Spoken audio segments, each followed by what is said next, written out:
Okay, so you get to enjoy my randomness and probably total, I don't know, I'll probably end up going off on a tangent in this video because I am waiting for the results of my PET scan and MRI.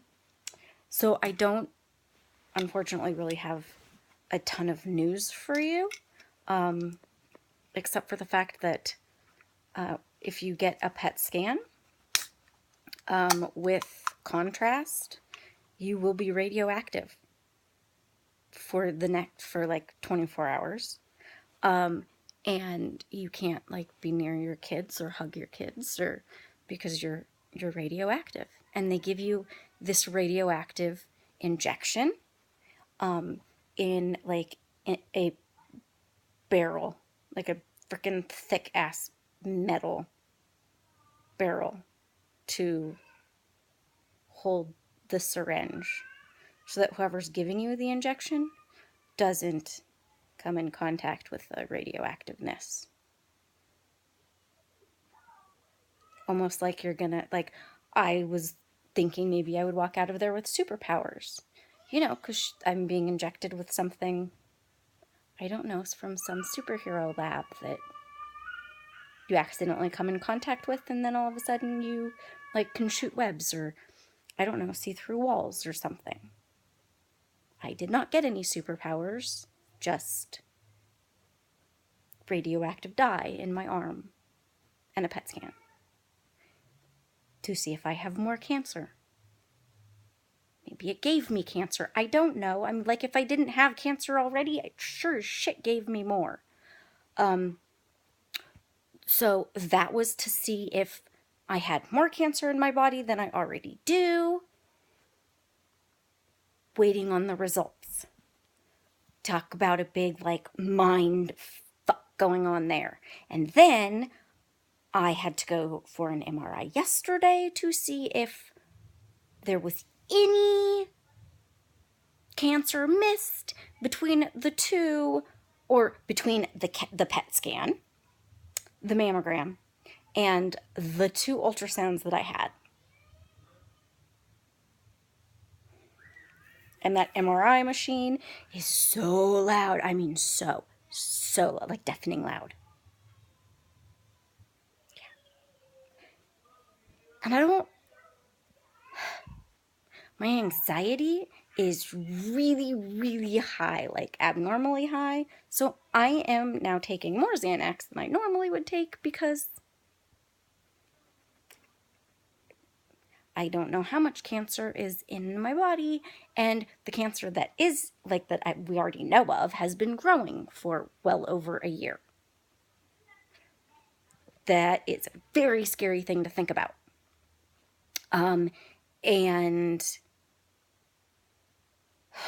I don't, I mean, my body has been hurting for a long time. I have been tired. I've been getting sick easier, but I mean, my nails are like harder and healthier than they've ever been. My hair is all soft, and granted, I just cut like 10 inches off knowing that I'm about to go bald.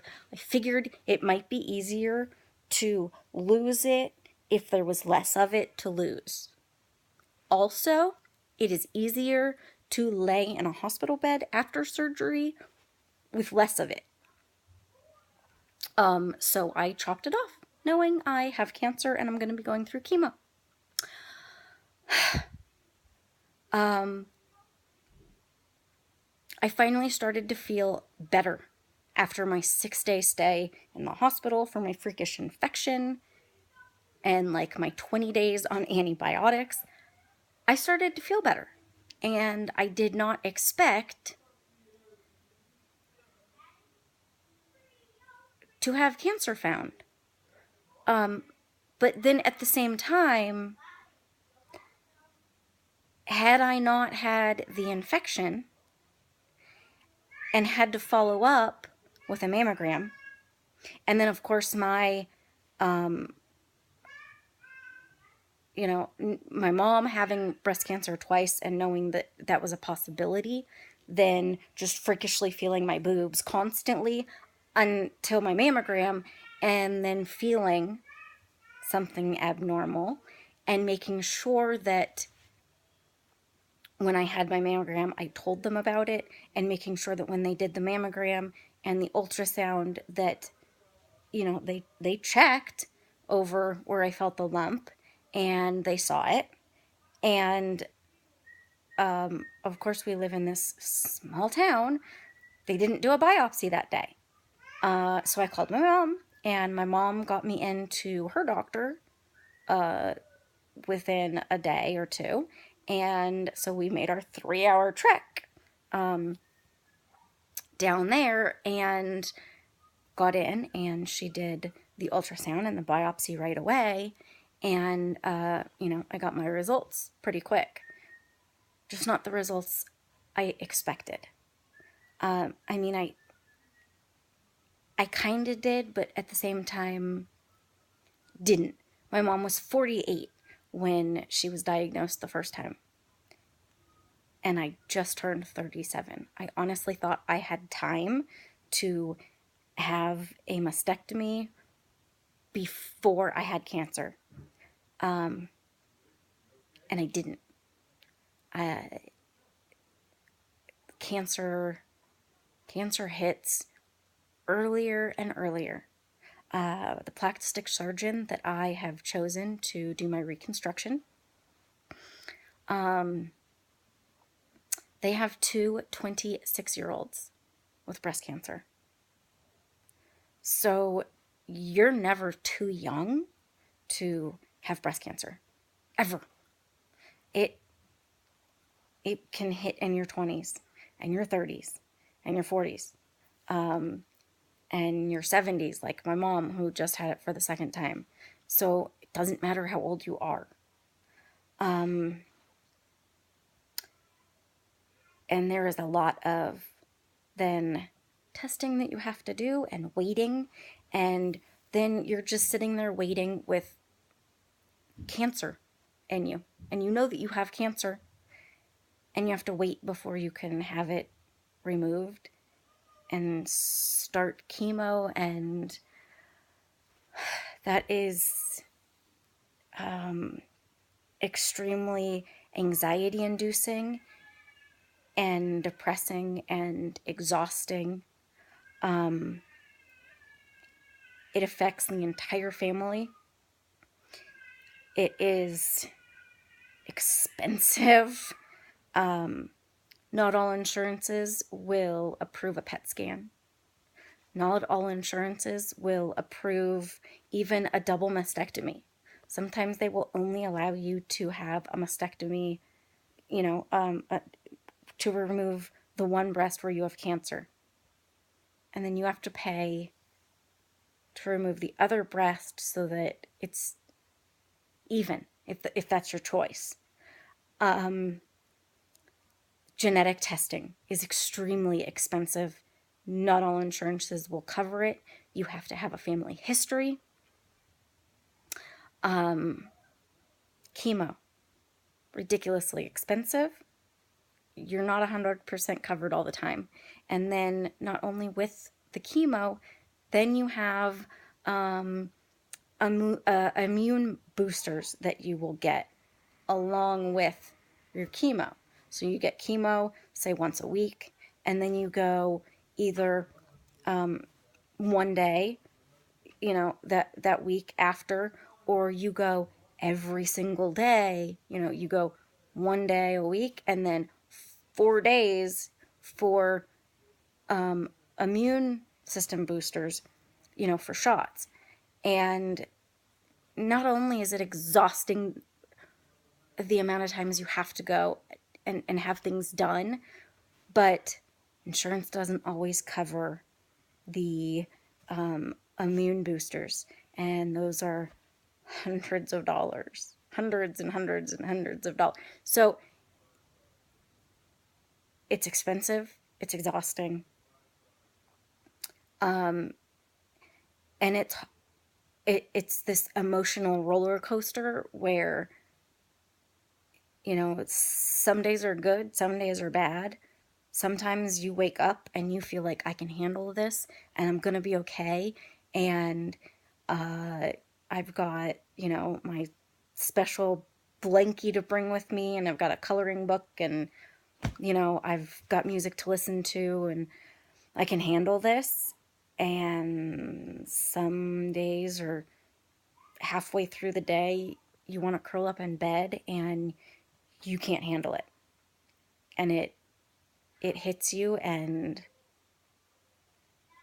the reality of everything is completely overwhelming.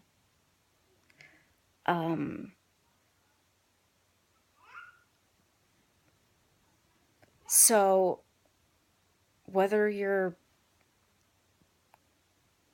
going through cancer, you are supporting someone going through cancer, maybe maybe you think you might be one of those women who might have cancer in the future because your mom did, your sister did, your aunt did.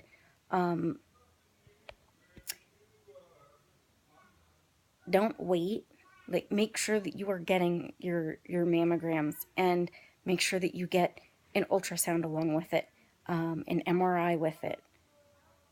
And it's never too early to have a preventative mastectomy.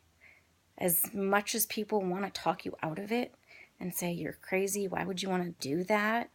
There's such a small percent that you might get breast cancer, because that's what everybody said to me from the time I was 12. My mom was diagnosed when I was about 12.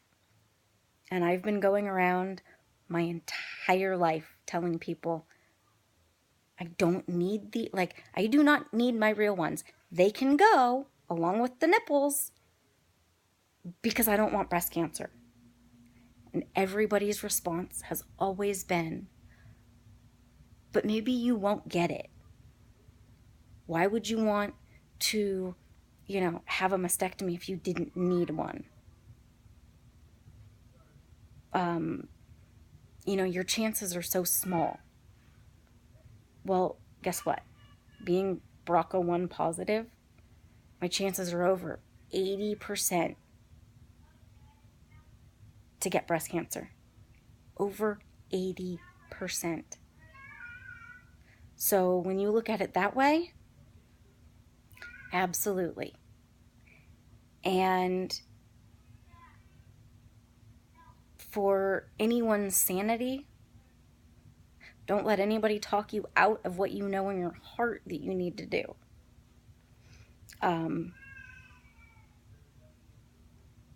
Don't wait, and don't let anyone tell you that, your instincts or your intuition are wrong. They never are. I promise you. Ever. So I'll get back to you when I have some news and let you know what our next steps are from there. But I hope all of you are doing well, and whether it's a good day or a bad day, just keep going, because that's all that matters. Just to keep going.